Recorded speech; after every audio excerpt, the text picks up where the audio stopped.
Hello,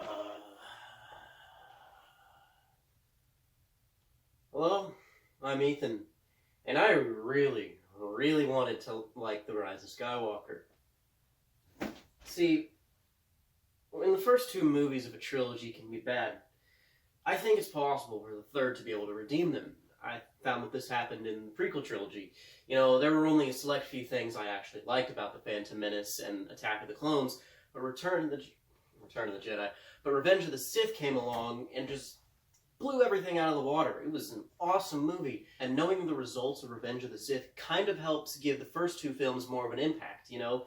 You see Anakin and Obi-Wan in Attack of the Clones being all buddy-buddy, and you know that Obi-Wan friggin' chops all of his limbs off in the next movie. It's like, oh, this is kind of sad to watch almost. I mean, sad's a bit of an overstatement, but yeah. See, Rise of Skywalker I thought would be different, okay? Force Awakens was okay at best. I didn't love it. It wasn't terrible. Last Jedi was one of the worst movies I've ever seen, period. And that's a bit too much. It's pretty bad, but worst movie I've ever seen, period? Nah. But Rise of Skywalker, I was hoping would undo that and give some sort of meaning. I was thinking maybe something would happen with Poe and Finn that would make their presence in the first two movies more impactful, but that just didn't happen. Nothing happens with Poe and Finn. They're just side characters. You know, Leia and Han, they have their own arc. This is referring to the original movies. Leia and Han each have their own arc. You know, Han's got stuff to do with the bounty hunters. Leia is helping lead the rebels, and they have their relationship and all that you watch as well. And then you're also just genuinely good characters. Poe and Finn didn't really do anything in all three movies. They finished up Finn's arc in the second movie, so he's really just standing around making quips in this one. I'll get to that later. They didn't really do much with Poe either. He gets promoted to general in one scene, and that's about the whole thing. He's not even there to be quippy. He's just there for... I don't know. I guess he's there for plot development. There's one scene in which I'm going to talk about this scene. They go to a certain planet because they need a black market person to do something. Just throwing out generic adjectives and nouns here to not spoil anything.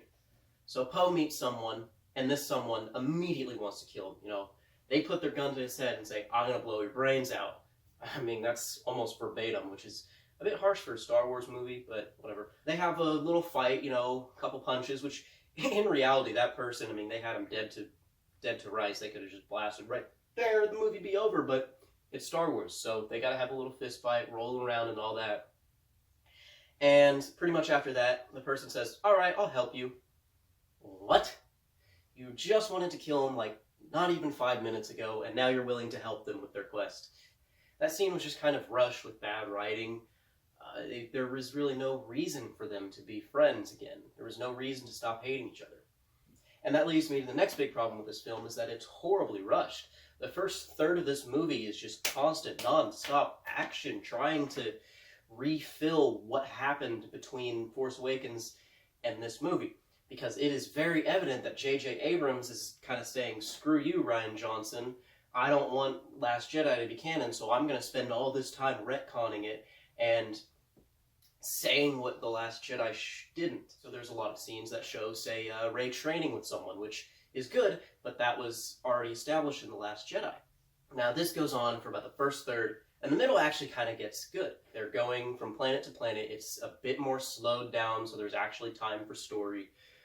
And they're essentially looking for items to find the next planet, to find the next item, so they can find the location of Emperor Palpatine. That's right, I said it, Emperor Palpatine returns. I don't consider this a big spoiler because it's revealed in the first two sentences of the opening crawl. Which means I don't like the movie within the first two sentences of the opening crawl. Because they're introducing Palpatine without any sort of hints or teases at it in the first two, which, I don't know, I feel like there should have been something there. But we're just talking about this movie. So, Palpatine coming back completely rewrites the entire purpose of the original trilogy. Darth Vader's sacrifice, completely in vain. The entire Death Star blowing up, completely in vain, because his plan is essentially very similar to another Death Star. That's what I'll say. That's all I'm gonna say. Which means that that's 1 Death Star, 2 Death Star, a Star Killer base, and the blank thing in this movie. Yeah, a bit much, don't you think? Kind of rewriting the same story over and over and over again. There are also a lot of unnecessary parallels that are clearly callbacks, homages, or just straight unoriginal.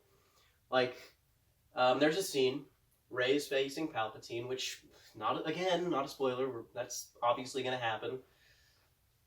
And he's saying very similar stuff to what he's saying to Luke.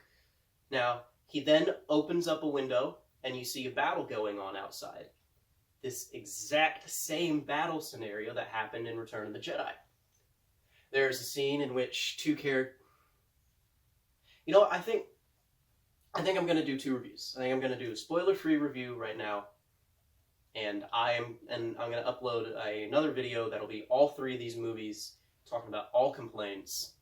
Yeah, that's what I'll do. So, we're taking all that spoiler stuff aside.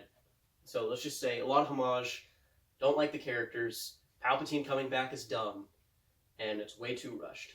But wait, there's more. There is an ungodly amount of fan service in this. You are constantly being slapped in the face with, hey, remember this, remember this, remember this, look at this reference, look at this reference. Haha, we referenced this. It's ridiculous and distracting. I mean, I kind of liked it in some quantities, but there was just a bit too much of it. There are also a lot of characters that were added in. Again, final movie of the trilogy, why are you adding in characters that do nothing?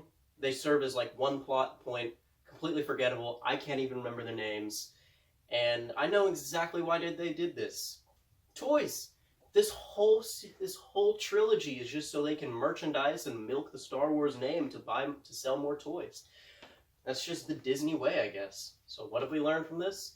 Disney loves milking and abusing franchises so they can sell a bunch of toys and get a ton of money from communist China. Woohoo! Happiest company on earth. I sure can't wait to get this video completely taken down by them because they probably own YouTube by the time I upload this. God, I hate Disney. Well, I got a bit heated there. I mean, I don't hate Disney. I don't like what they do as a company. You know, I don't like them trying to own everything, but I mean, you gotta admit, their Pixar stuff is real good. Marvel is good, but I think that's a different branch. They're ruining Star Wars. Disney Plus, good? I don't know. Side ramble aside, what did I like about Rise of Skywalker? I really like Kylo Ren. Kylo Ren is cool. The cinematography and how the action was actually done was cool.